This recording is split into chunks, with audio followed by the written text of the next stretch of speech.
తీసుకెళ్తాం. ఇప్పుడు పవన్ గతంలో కళ్యాణ్ ప్రజారాజ్యం పార్టీ ఇక్కడ గెలిచింది.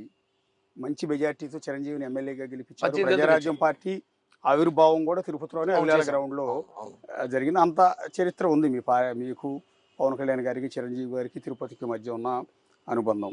ఈ నేపథ్యంలో ఈ పొత్తులో భాగంగా అసలు ఈ సీటు జనసేనకు వస్తుందా లేదా అన్నది ఇంతవరకు క్లారిటీ లేదు. ఆ దిశగా మీ అధినాయకుడిని, ఈ పార్టీ అధ్యక్షుడిని ఎట్టి పరిస్థితుల్లో పొత్తులో భాగంగా ఈ సీట్ని మనం తీసుకుందామని మీరు అందరూ ప్రపోజల్ పెట్టారా? మంచి క్వశ్చన్ సార్. ఎందుకంటే 3 సంవత్సరాలు మేము పవన్ కళ్యాణ్ గారికి ఇదే చెప్తున్నాం సార్, తిరుపతి నుంచి పోటీ చేయండి. తిరుపతి పవన్ కళ్యాణ్ గారి అయితే 50,000 మెజార్టీతో గెలుస్తాం. ఎందుకంటే తిరుపతి గొప్ప పుణ్యక్షేత్రం.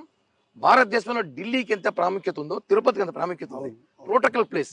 ఎక్కడెక్కడి నుంచో ప్రధానమంత్రులు, రాష్ట్రపతులు, మంత్రులు ప్రతి ఒక్కరు తిరుపతి రావాల్సిందే. ఇక్కడ స్థానిక ఎమ్మెల్యే అంటే ప్రోటోకాల్, ఇండియాలో ప్రోటోకాల్ ఎమ్మెల్యే, ప్రెసిడెంట్ తర్వాత ప్రోటోకాల్ ఉంది, తిరుపతి ఎమ్మెల్యేకి ఉంది. ఆ అదృష్టం పవన్ కళ్యాణ్ గారు ఉంటే మాకంతా చాలా ఆనందం అని ప్రయత్నించాం. కళ్యాణ్ గారు సర్వే చేయించారు. పవన్ కళ్యాణ్ గారు తిరుపతిలో అయితే 1 సైడ్ ఎలక్షన్, తిరుపతి కళ్యాణ్ గారు అయితే 1 సైడ్ ఎలక్షన్. కళ్యాణ్ గారికి కూడా చెప్పాం సార్, తిరుపతి జనసేన పోటీ చేయాలి, జనసేనకి కావాలి.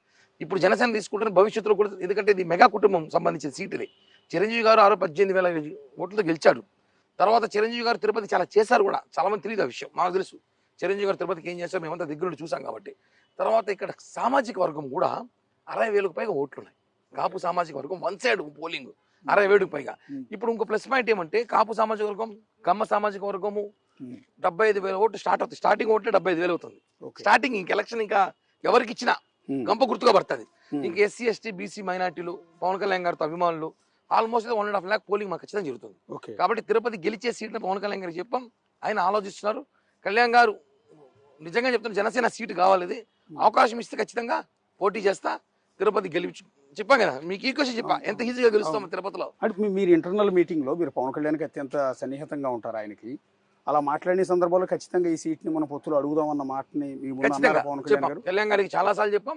కళ్యాణ్ గారు కూడా తిరుపతి మీద ప్రేమ ఉంది, ఆయన తిరుపతి వదులుకునే ఛాన్స్ కళ్యాణ్ గారు కూడా లేరు. అని మీరు ఇందాక ఒకటి అన్నారు, ఒకవేళ పవన్ కళ్యాణ్ గారు కనుక ఇక్కడ పోటీ చేస్తే 50,000 మెజార్టీతో ఆయన గెలిపిస్తామని. అలా ఒకవేళ ఆయనే పోటీ చేస్తే, అంటే పార్టీ అధ్యక్షుడు డైరెక్ట్గా ఇక్కడ పోటీ చేస్తే మీరు సీట్ని త్యాగం చేయాలి కదా. మా నాయకుడు ఎమ్మెల్యేకి అయితే మాకు ఇంకేం దానికి ఆనందం ఏమి. తిరుపతిలో పవన్ కళ్యాణ్ గారు ఎమ్మెల్యే అయితే నెక్స్ట్ టైం ట్రై చేసుకుంటాం. మాకు వెల్కమ్ కార్పెట్ వేసుకుంటాం మంచిగా. పవన్ కళ్యాణ్ గారు ఎమ్మెల్యే అయితే ఇక్కడ మేము కార్పెట్ వేసుకుంటాము, ఇక్కడ చాలా ప్రజలకు అందుబాటులో ఉంటాము, ఆయన అందుబాటులో ఉంటారు, ఆయన ప్రతినిధిగా నేను అందుబాటులో ఉంటాము. తిరుపతి కార్పెట్ వేసుకుంటాము. రేపు 2029కి రెడీ అవుతాం మేము అభ్యర్థిగా. తిరుపతి 1-2 అవుతుంది. రేపు ఎలక్షన్లో 1-2 తిరుపతి అవుతుంది. అప్పుడు ట్రై చేసుకుంటాం. కళ్యాణ్ గారు వస్తుంటే త్యాగం చేయడం తప్ప, ఎందుకంటే ఆనందం. ఆయన పోటీ చేయాలని చెప్పి నా కసి. పవన్ కళ్యాణ్ గారు అయితే 50,000 గెలిపిస్తా, ప్రత్యర్థిని చిత్తుగా ఓడిస్తా. కానీ ఆయనకి ఇంట్రెస్ట్ లేనట్టుంది కదా. ఎక్కడైతే తాను ఓడిపోయానో గత ఎన్నికల్లో, గాజువాక, భీమవరం 2 కాన్స్టిట్యున్సీలు